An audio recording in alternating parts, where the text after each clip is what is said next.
Imagine this. You wake up tomorrow morning, walk into your kitchen, pour a cup of coffee, and suddenly stop. Not because something is wrong, but because a strange question enters your mind. Did I actually decide to do any of this? The thought sounds ridiculous at first. Of course you decided. You got out of bed. You walked to the kitchen. You reached for the coffee. You chose it. That's what it feels like. But what if that feeling is an illusion? What if the choices you believe you're making are actually being made before you're even aware of them? What if the voice in your head, the one reading these words right now, isn't the captain of the ship at all? For centuries, humans have believed they were conscious beings steering their own lives. Every decision, every action, every dream, every mistake. We call it free will. The ability to choose. The power to control our own destiny. But over the last few decades, neuroscientists have uncovered discoveries that challenge one of the most fundamental assumptions about what it means to be human. Experiments suggest that your brain may know what you're going to do before you do. That your unconscious mind may be running the show. That the you think is in charge could simply be receiving updates after decisions have already been made. And if that's true, then a disturbing question emerges. If your brain is making choices before you're aware of them, then who, exactly, is in control? The question seems simple. But by the end of this story, you may not be entirely sure who, or what, you really are. Because to understand who's in control, we first need to understand what the brain actually is. The human brain is the most complex object known to exist in the observable universe. Inside your skull sits roughly 86 billion neurons.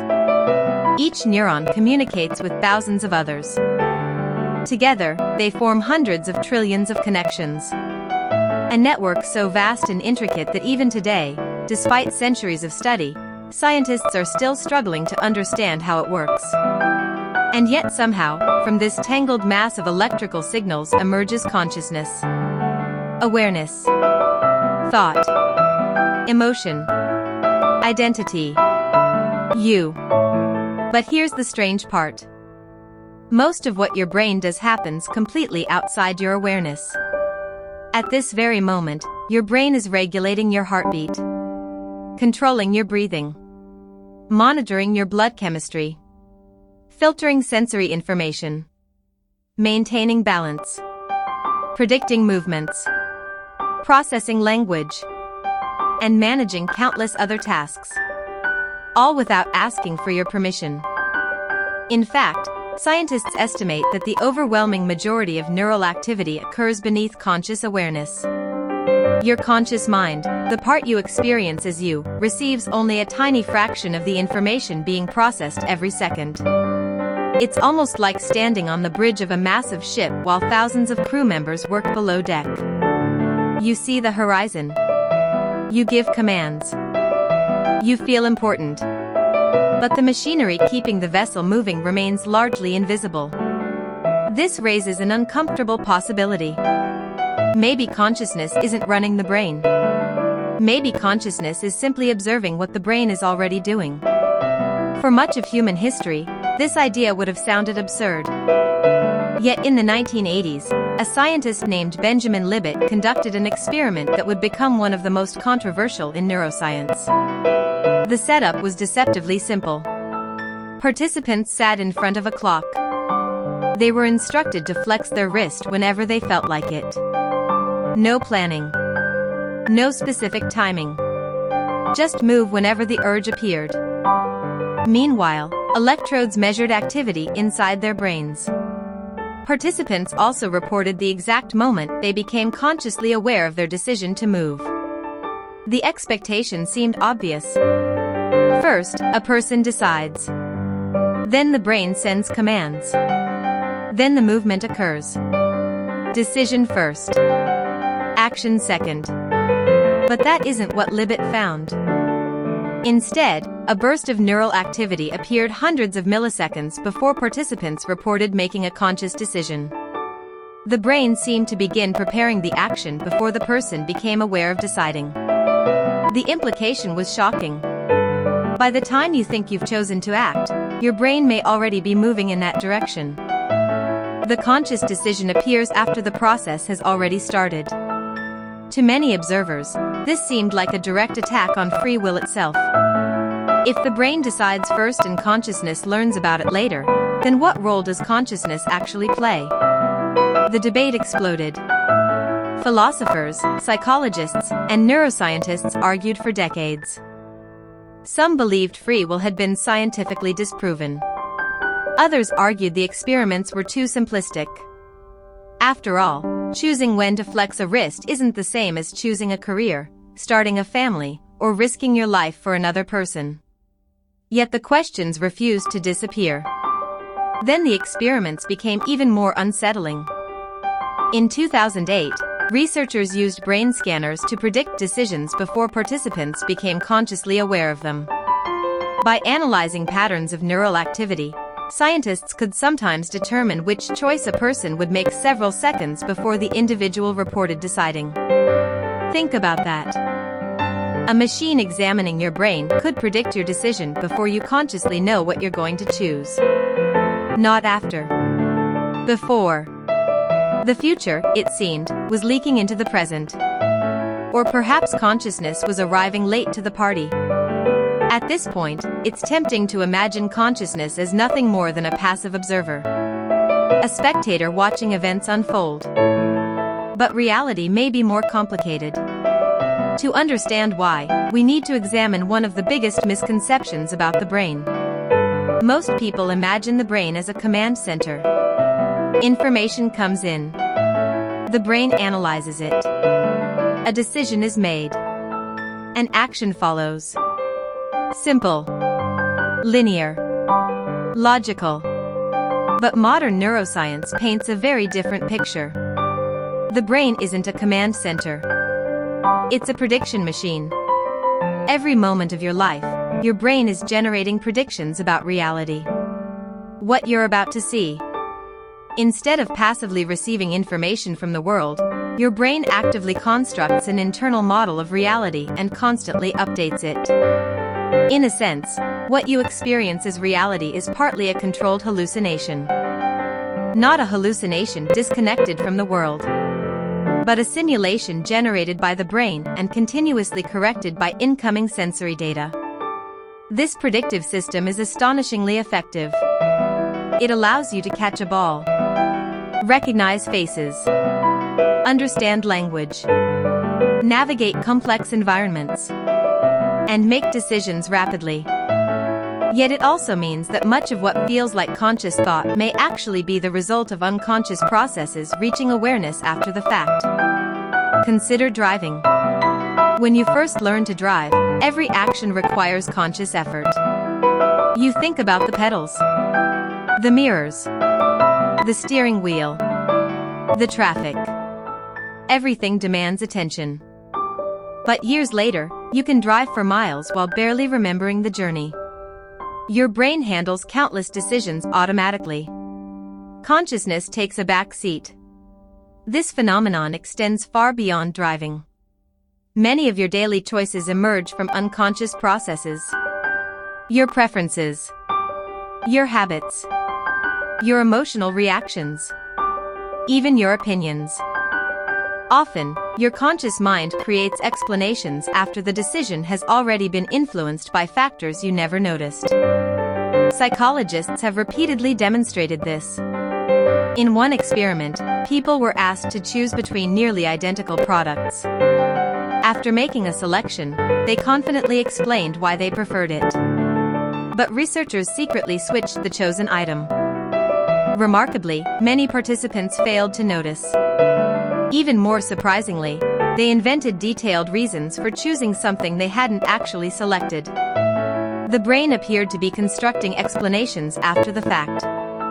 Not reporting decisions, rationalizing them. This suggests something deeply unsettling. Perhaps we aren't always aware of why we do what we do. Perhaps the stories we tell ourselves are not the causes of our actions but the narratives created to make sense of them. If so, consciousness may function less like a commander and more like a press secretary, explaining decisions already made elsewhere. Yet consciousness clearly matters. After all, humans can plan years into the future, resist impulses, reflect on moral dilemmas, change behavior, learn from mistakes. How can that be reconciled with the idea of unconscious control? One answer may lie in understanding that the brain isn't divided into separate entities fighting for dominance. The conscious and unconscious mind are not enemies. They are components of the same system. Imagine an iceberg. The visible portion above the water represents conscious awareness. The vast structure below represents unconscious processing. Both are part of the same object. Neither exists independently. Consciousness may not initiate every decision, but it influences the system over time. You may not consciously choose every thought that appears in your mind, but you can decide which thoughts to cultivate, which habits to reinforce, which values to embrace. These decisions reshape neural pathways. They alter future behavior. In other words, control may not exist at the moment a single thought appears. Control may emerge across longer periods of time. This brings us to one of the strangest aspects of human experience: the feeling of self. Right now, you probably feel like a unified individual, a single conscious entity looking out at the world, a stable you. But neuroscience has repeatedly shown that this sense of unity is more fragile than it appears. Perhaps the most famous example comes from split brain research. In certain medical procedures, the connection between the brain's two hemispheres was severed to treat severe epilepsy. The results were extraordinary. Each hemisphere appeared capable of processing information independently. Sometimes they even behaved as though they possessed separate intentions. One hand would perform an action while the other interfered. One side knew information the other couldn't access. Yet despite these divisions, patients often maintained the feeling of being a single person. The brain seemed determined to preserve a coherent narrative, even when evidence suggested otherwise. This hints at something profound. The self may not be a fixed entity. It may be a story, a continuously updated model generated by the brain. A useful illusion that helps coordinate countless processes into a unified experience. And if the self is a story, then who is reading it? This question sits at the heart of consciousness research. Despite enormous scientific advances, nobody fully understands how subjective experience emerges from physical matter. Why does neural activity produce awareness at all? Why isn't the brain simply a sophisticated biological computer operating in darkness? How does electricity become experience? How do neurons create the sensation of being alive? No one knows. This mystery is often called the hard problem of consciousness. And it remains one of the greatest unanswered questions in science. Perhaps consciousness is an emergent property. Perhaps it arises naturally when information reaches sufficient complexity. Perhaps it's something even stranger. For now, we simply don't know. But regardless of how consciousness emerges, one thing seems increasingly clear. The relationship between consciousness and control is far more complicated than it appears. The brain influences consciousness. Consciousness influences the brain. Both exist in constant interaction. Neither can be fully understood in isolation. Which brings us back to free will. Do we have it? The answer depends on what we mean by free will. If free will means being completely independent from biology, environment, genetics, experience, and unconscious processes, then perhaps nobody possesses it. Every decision you make is shaped by factors beyond your awareness. Your genes, your upbringing, your memories, your emotions, your current brain state. Countless variables influence every choice. Yet if free will means the capacity to reflect, learn, adapt, and influence future behavior, then humans clearly possess something remarkably powerful. We can evaluate our impulses, question our beliefs, imagine alternative futures, and modify our actions accordingly. The process may not originate from a magical force outside the brain, but that doesn't necessarily make it meaningless. After all, you are your brain. The distinction itself may be misleading. When your brain decides, who exactly do you think is deciding? The brain is not separate from you. It is you. Every memory, every fear, every hope, every thought you've ever had emerged from the activity of this extraordinary organ. Perhaps the real mistake is imagining a little person inside the brain making choices. A hidden operator pulling levers. No such operator exists. There is no tiny self sitting behind your eyes. No ghost inside the machine. There is only the system itself. A vast network of neurons generating the experience of being you. And maybe that's enough. Maybe the search for a separate controller is doomed from the start. Because whenever we ask who controls the brain, we assume there must be someone else behind it. Someone deeper. Someone hidden. But every time science peels back another layer, it finds more processes. More networks. More interactions. Never a central commander. Never a final observer. Just the astonishing complexity of the brain itself. So who is in control? The uncomfortable answer may be that there is no single entity in charge. No CEO of consciousness. No master switch. No secret self.